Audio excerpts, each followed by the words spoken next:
together. How close are we to nuclear war? I think the doomsday clock is a good measure of our proximity to disaster. You know, the Bulletin of Atomic Scientists in 1947 presented this clock to symbolize for the public how close the world is to a nuclear Armageddon. And when the clock was unveiled in 1947, the atomic scientists put the minute hand at 7 minutes from midnight. The message was, we're in great danger. We've entered a new world, the world of atomic weapons, and we are close to disaster. Well, we know that the history since 1947 has brought us to the brink many times. It has also been the occasion at some periods for pulling back from the brink, finding nuclear arms agreements that made the world safer, reaching understanding between the nuclear superpowers in progress. that enabled us to pull back. But suffice it to say, we are now 90 seconds to midnight, according to the doomsday clock, the closest by far that we have ever been. In fact, when the Cold War, no, let me put it a different way, because the Cold War didn't end, but when the Soviet Union ended in December 1991, the bulletin put the clock at 17 minutes from midnight, which was the farthest ever from nuclear disaster. The message was the end of the Cold War, supposedly, the end of the Soviet Union, the end of the military standoff, the reunification of Germany, the peace that Mikhail Gorbachev was ushering in. All of this would take us away from the cliff. Now, every single US president, from the start of his administration till the end, has brought us closer to the cliff, brought us closer to doomsday. From 17 minutes from midnight in 1992, we are 90 seconds from midnight now. And we know that there are three raging conflicts, among many other conflicts in the world, but three raging conflicts, any one of which could spiral into a nuclear war. One, of course, is the war in Ukraine. The second is the war in the Middle East. And the third is the extreme tensions between China and the United States in East Asia, largely over Taiwan and the South China Sea. Well, each of these deserves a very careful analysis. Let me just say that I've been able to see close up all three of these theaters of conflict during my 44 years of work as an economist. I'm not a nuclear strategist or a general or part of the military-industrial complex or an international relations specialist, but I deal with heads of government all the time, all over the world. I've dealt with well over 100 governments at the highest level, so I've watched these events close up. I was an economic advisor to Mikhail Gorbachev. I was an economic advisor to Boris Yeltsin. I was an economic advisor to Leonid Kuchma of Ukraine. So I was there right at the beginning when supposedly the Cold War was over. I watched and saw a lot. And I've been around these issues intensively for decades. And while what I'm saying is not accepted by the mass media, my strong message to you is that US provocations repeatedly are at the core of all of these conflicts. These are not conflicts caused by an unprovoked war by Vladimir Putin, despite that canard or that myth being repeated endlessly. This is not a war in the Middle East caused by the intransigent Arab opposition to Israel, no one to talk to, failure of the Oslo process because of Yasser Arafat, and a lot of other propaganda. This is a war because Israel, with its almost complete control over US politics, insists on an apartheid state that rules over millions of Palestinians and denies at every single moment the idea of negotiating with the Palestinians or with the Arab states, all of which say repeatedly, including again last week in Riyadh, in the reiteration of the Arab Peace Initiative, that they want peace based on a two-state solution. Just to be clear, Israel, especially under Netanyahu, but generally, does not want a two-state solution. So we have war. And in China, the tensions with China are not because China is a communist state encroaching on its neighbors and militarizing the South China Sea and so on. China is militarizing the South China Sea because the United States is doing everything possible to surround China militarily in the Indian Ocean and in the South China Sea. And a week doesn't go by in which some publication talks about the choke points that the US holds on China's sea lanes and how the US aim is to keep China behind the first island chain and thereby ensure that China is weak and subject to American power. So my understanding of the last 30 years is actually, it took me a long time to understand it, is that the Cold War never ended from the US point of view. As soon as the Soviet Union went down, and I was literally in the Kremlin that day with Boris Yeltsin right across from me, telling me and my colleagues that the Soviet Union is over to our face at that moment. From that moment, the United States has been trying to bring down Russia as well, to surround Russia with NATO, to weaken Russia, maybe to divide Russia, maybe to cut it into little pieces, as Kaja Kallas, the new High Representative of Europe, disastrously says all the time.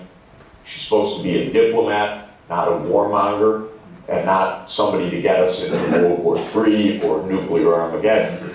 But the talk is all about defeating Russia, dividing Russia, splitting Russia into little bits. And that is the American idea. It's crazy, it's dangerous, it's reckless. It deliberately ignores every one of Russia's red lines. It rejects honest negotiations, even it rejects any negotiations. Biden didn't talk to Putin one time since February 24th, 2022, when the special military operation started. Not once. And Scholz apparently spoke for the first time yesterday, but they didn't have the guts to speak until the election, and now with Trump, some kind of new sense that Europe must do something different from what it's been doing. Now, mind you, in addition to provocations by the neoconservatives, and in addition to the US waging war on Israel's behalf repeatedly, because when you look at the data, and it's shocking, by the way, and again, I don't have time to elaborate, but when you look closely, the US went to war with Iraq in 2003, not because of weapons of mass destruction, but because Netanyahu wanted to bring down Saddam Hussein, who was a supporter of Hamas. And then they had to concoct a story inside the Pentagon. How can you sell a war like that to the American people? So they got a PR guy, and I'm literally speaking the truth, they got a PR guy named Abram Scholz to do focus groups and to come up with the PR strategy. How are we going to sell this war? And they decided to sell it on the basis of weapons of mass destruction that, of course, didn't exist. But that was Netanyahu's war. And he's all over the record saying, yes, United States, you got to go to war with Iraq. And in 2011, the United States, Obama tasked the CIA to overthrow Assad in Syria. It's called Operation Timber Sycamore. Again, it was Netanyahu. It was the Israel list. You got to topple all these governments that support Hezbollah, that support Hamas. This is Netanyahu's strategy. We don't have to negotiate with anyone. We just have to topple Syria, Iraq, Libya, and the big prize, Iran. And all of Netanyahu's actions now are trying to lure the United States into what would be a completely disastrous war with Iran. In addition to all of that, the US walked out of several nuclear arms agreements. And this ratcheted up the tensions dramatically with Russia. The most consequential action was in 2002, when the US unilaterally abandoned the Anti-Ballistic Missile Treaty. The US abandoned the Intermediate Nuclear Force Treaty in 2019. The US abandoned unilaterally the Open Skies Treaty. So the US decided a few years ago, Russia's too far behind technologically, Russia's too weak. Why should we be bound by these nuclear arms agreements when we can rush ahead and win some kind of nuclear dominance? Of course, it's idiotic. There is no such thing as nuclear dominance. There's only Armageddon. And when we're talking about a nuclear superpower like Russia, which has 1,600 deployed nuclear weapons and 6,000 overall nuclear weapons, all of this, everything I mentioned, the NATO enlargement, the overthrow of the Ukrainian government in 2014 with the US CIA playing a significant role in that, the arming of Ukraine, it's all unbelievably stupid and reckless. Now, a big puzzle is why Europe has gone along with all of this. And honestly, I can't figure it out because, yes, I know that Europe depends on the US nuclear umbrella, blah, blah, blah, but we used to have leaders. We used to have Kohl or Schmidt or Willy Brandt for that matter, or Angela Merkel, who would say to the United States, no, that's not right. And we know that the European leaders, including the Norwegian government, was against expanding NATO to Ukraine in 2008 when the US pushed this absolutely reckless idea at the Bucharest NATO summit in 2008. And as everybody knows, what happened was the US said, let's make a timeline for Ukraine's membership in NATO. Merkel, Sarkozy, others said, no, it's too reckless, Norway being among them. And they settled for the US pushing for a statement in the final communique saying that Ukraine will become a NATO country, but without a map, so-called, without a plan for NATO membership.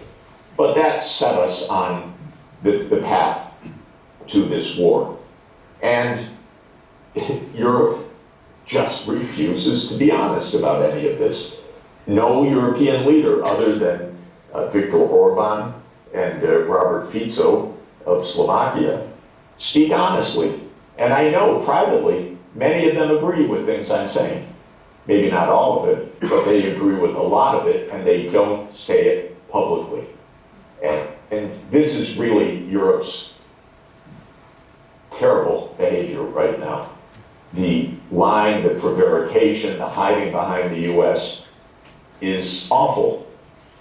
Now, with Trump coming in, the Ukraine war is likely to end soon, because Trump doesn't really care about NATO, and I don't think he cares at all about NATO enlargement, and he's told the voters repeatedly he doesn't want to spend more money on this.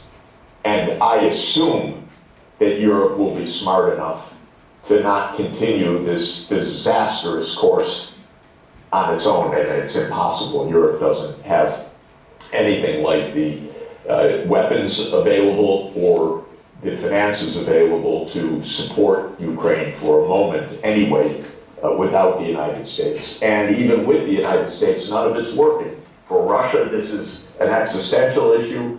For the United States, it's a game. For Europe, I don't know what it is. It's a confusion. But in any event, Trump is going to end that.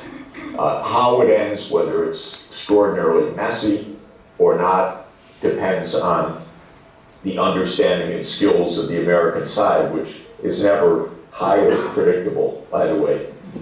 On the other issues, the Middle East and China, I don't see any clarity or optimism for what is coming. All of Washington is in a crazy, neurotic tizzy about China. It's all anti-China morning till night. Our newspapers are full of the coming war with China and so on. It's extraordinarily dangerous. It's almost all by people probably who have never been to China at all. China is not a threat to anybody. China could not attack and defeat the United States. The whole idea is completely absurd. China is not attacking any of its neighbors in the region. For 2,000 years of statecraft, it doesn't do that. And it's not about to do it now for no reason and give up all of the reputational gains, and knowing that it could only go very badly anyway. China is not a threat. Why Jens Stoltenberg repeatedly said China's a threat is because he was working for the United States, and shame that he said such nonsense, and shame that NATO, which is in my view, an unnecessary, but at least a North Atlantic treaty organization, has no business being engaged in East Asia. It's direct risk and provocation. So the Ukraine war is likely to rather quickly end. Whether war more generally ends, whether Trump is coherent, adding to instability or making peace, I don't know. But what I do know is that Europe needs a completely different approach. First, it needs honesty, and it needs space from the United States. And that's not only strategic autonomy, say in Macron's sense, because it's good for Europe to be strategically autonomous, but because the United States is a completely unreliable party to all of this. The United States has delusions of hegemony. The United States destabilized the nuclear arms agreement. The United States is the single barrier to a state of Palestine. Literally, it's one veto in the UN Security Council. The US is the only reason for the high tensions with China, because China's surrounded in Japan, in Korea, Australia, New Zealand, AUKUS, the Quad, the US Navy, by the US military. And the US is upping its arms shipments to Taiwan. So Europe needs a strategic understanding, not only because that's sensible, period, but because the United States has been wildly off course, and there's no guarantee that it's going to get back on course. Most of all, I would just like some sanity in Europe, some honesty. Putin is not a deranged Hitler of 1938.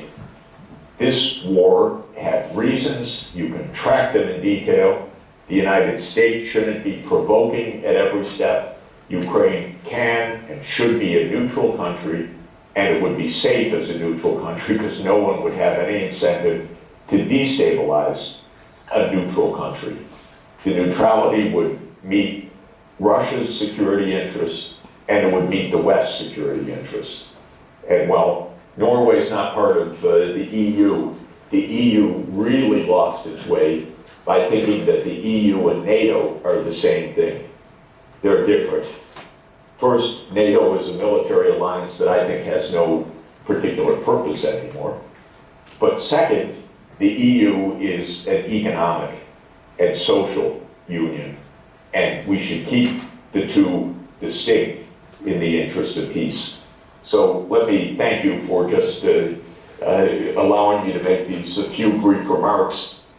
They may sound strange to some or unsupported, but believe me, this is years and years and years of direct engagement. I'm seeing and discussing these issues with world leaders just about every day, by the way, with the diplomats at the United Nations, where I've served 3 secretaries general as special advisor. So these are not just piping off or anti-Americanism. This is the destabilization that I've seen from the US side, and I really deeply dislike the secrecy of the US deep state, and I believe the CIA has been our most dangerous institution and our biggest failure since its founding in 1947. But these regime change operations and wars of choice absolutely need to end, and then we would have a chance of survival, and we could push the doomsday clock back from 90 seconds to midnight. Nikolai, back to you.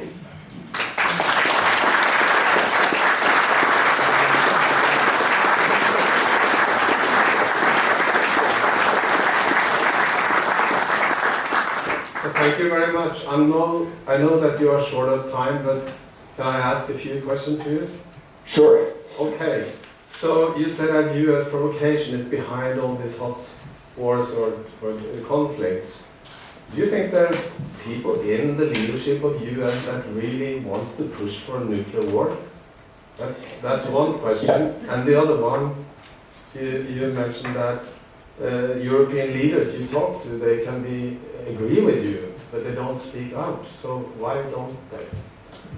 Yeah, two very good questions. We have had leaders in the past in the military, for example, Curtis LeMay, who really believed in first strike nuclear war. I don't think that's the main, I don't even think that's the motivation or the belief.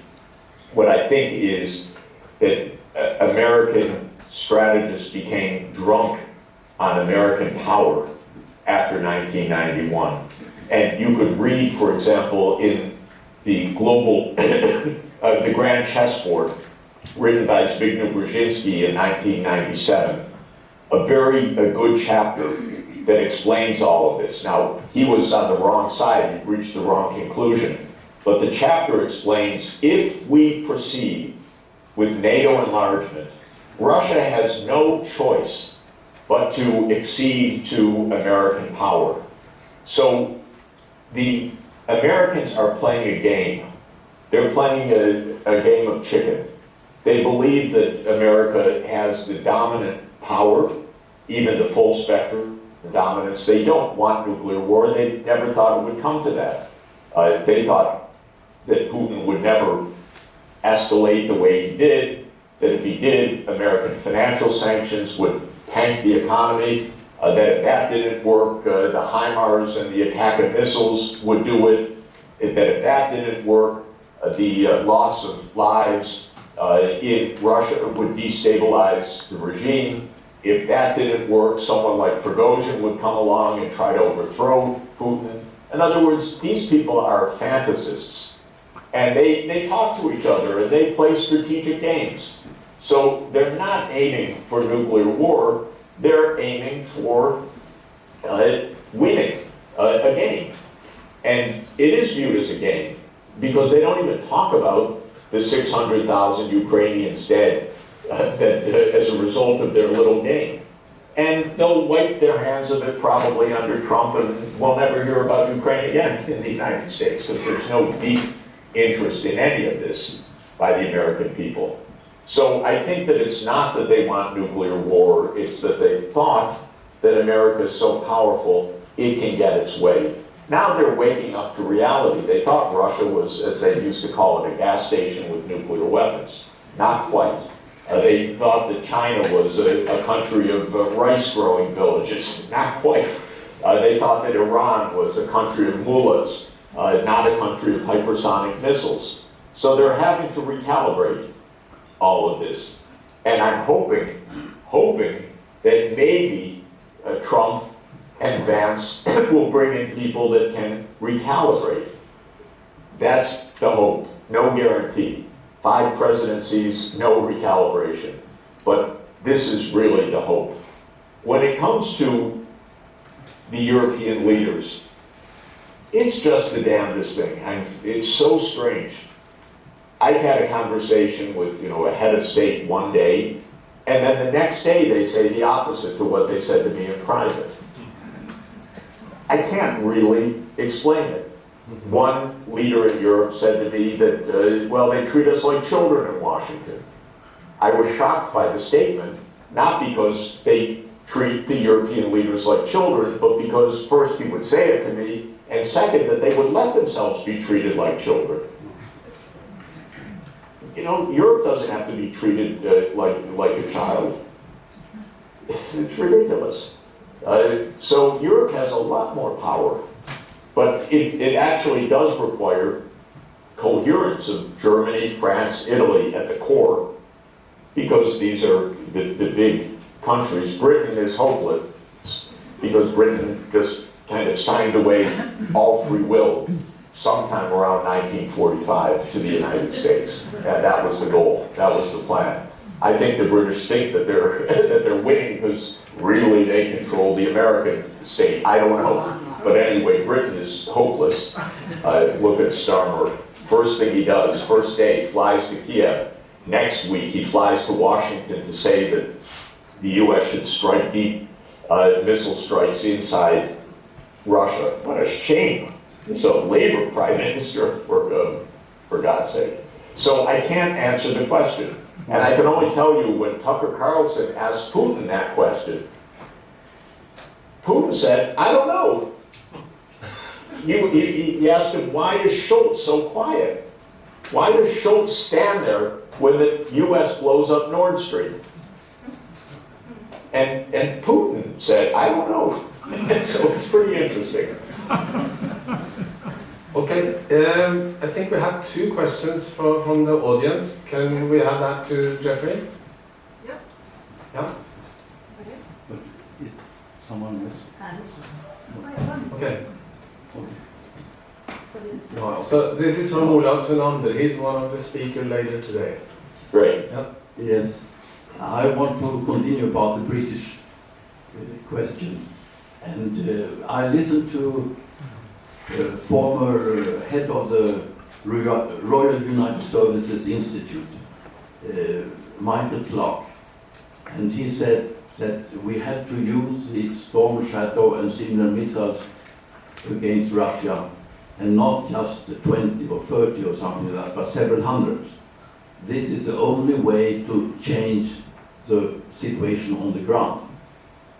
And the argument he had about the US and Biden was that he was too weak and he didn't want to have on his record to have started a large global war.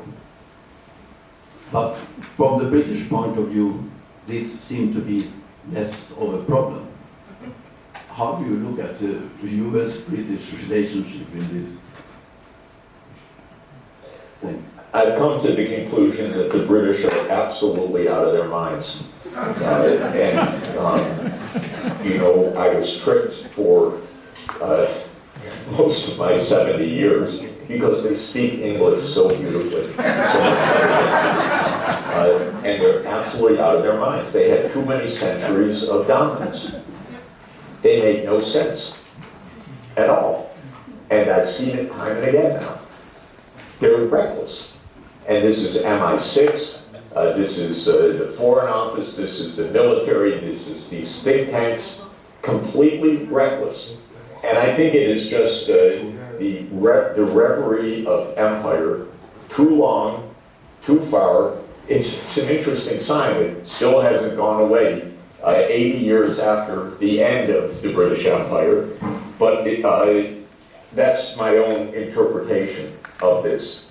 I think the US finally realized they're nuts, and they're not listening to them. But it is very, very shocking and really disappointing.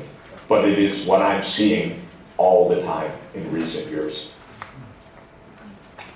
Thank you, Jeffrey. We have one more question here, and I think we've reached that 30 minutes. Yeah, and by the way, I should say one thing about a fascinating book written in 1970 by a historian named Gleason called The Origins of British Russophobia, Harvard University Press.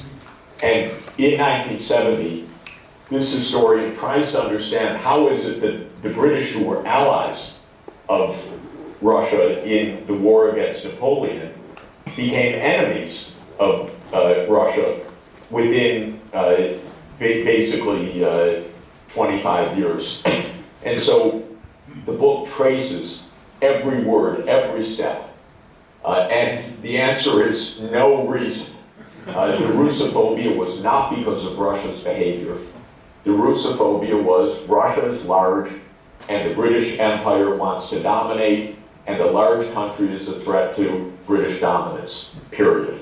And so by 1840, the British hated Russia, not because anything that the Tsars had done, not because they had invaded India through the Khyber Pass, and on and on and on, but because of a Russophobia that was created, because Russia is so big that maybe Britain won't be the world hegemon. And this is the US approach also. The US hates big countries, and those are China and Russia right now, because they're an affront and a threat to hegemony. Thank you. One more question over there. You mentioned about this US hegemony, and I'm sure that they are trying to crush everybody. I mean, they are the top. The sun, like they say, the sun never sets for the British Empire. And now we must say, I hope it's not this atomic bomb which erases the American hegemony. But my question is that this behavior of politicians and these kind of lies and all those things have been going on for several years. But there must be a bigger picture to it. We have these economic institutions. Today you don't know who is who, everybody is merging with one another, and you don't know which corporation is which. And like it's good that you mentioned about this Napoleon War and Rothschilds, how they were sort of instigation to deciding who wins the war and things like that. So how can we all the time talk about this too, you know, the economic hegemony, these multinational corporations or the empire, which really exists, which is controlling the whole world today? Yeah, it's fascinating to try to unpeel the onion to understand what is really the motive force. Part of it is the institutional mechanism of the deep state, actually, which is that it really started in 1945. World War II ended. As it was ending, the United States decided within weeks of the capitulation of Germany that the Soviet Union was the new enemy. Again, it wasn't because of what Stalin did, it was because they decided our next target is the Soviet Union, and actually internal US documents starting in 1945, we're going to have a war with the Soviet Union by 1952. This was basically the internal view. The CIA is a deep institutional piece of this because it's completely unaccountable, it's secret, no matter how many times it fails, which is most of the time, it is not accountable. And so this is another reason why a policy can continue for a long time. The idea of NATO expansion goes back to 1992, and really a policy decision by Bill Clinton of 1994. And it was spelled out by Brzezinski in 1997 in his book and in another influential article. But the point is, these are long, deep trained policies. They don't get decided year by year. They're basic strategies, and they don't change except across generations. That's one part.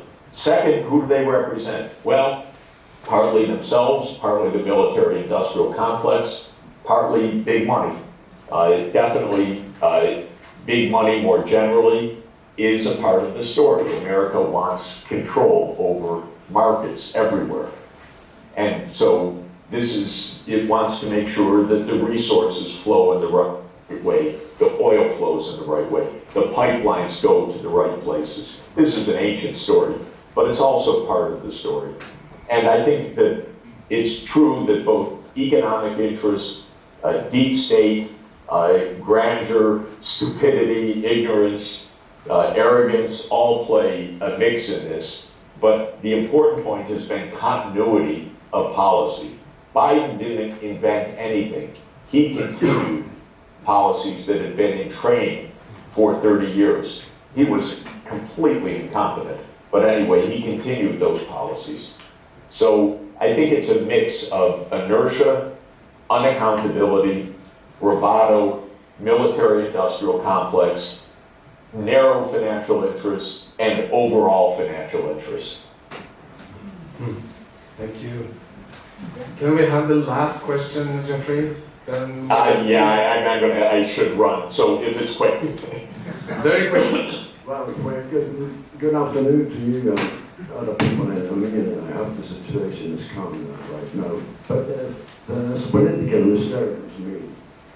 I'm studying and reading politics all my life instead of 75 years old. And that is for you, conservatives. Ideology in the United States of America seemed to rise around 1990. It's still going on. They have representatives still in both parties. So I give Tuska my best regards. Thank you. Yep. So, yes, this is ideology is part of the story. My colleagues at university and the think tanks, they're all supported by military firms. They're supported by the U.S. government grants. So there's a lot that goes into supporting the narrative.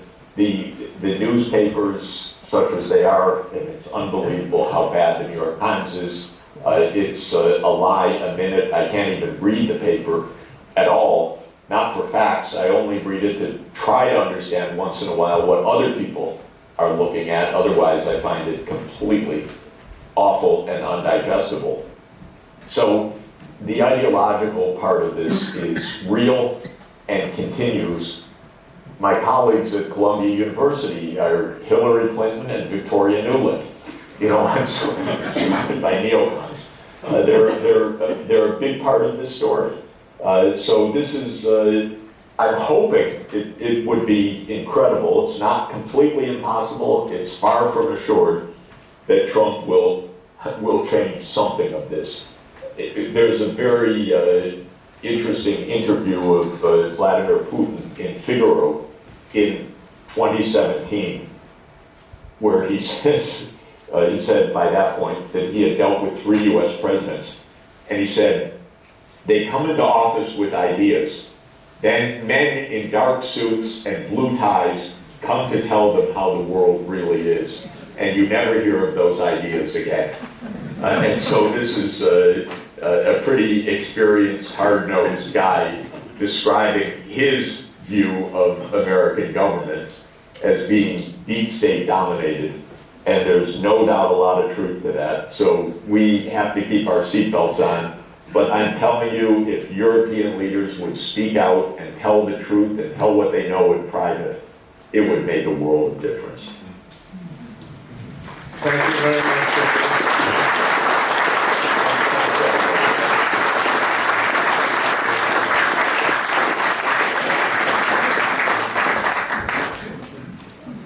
Ok, da switcher vi til norsk, og jeg fortsetter med det som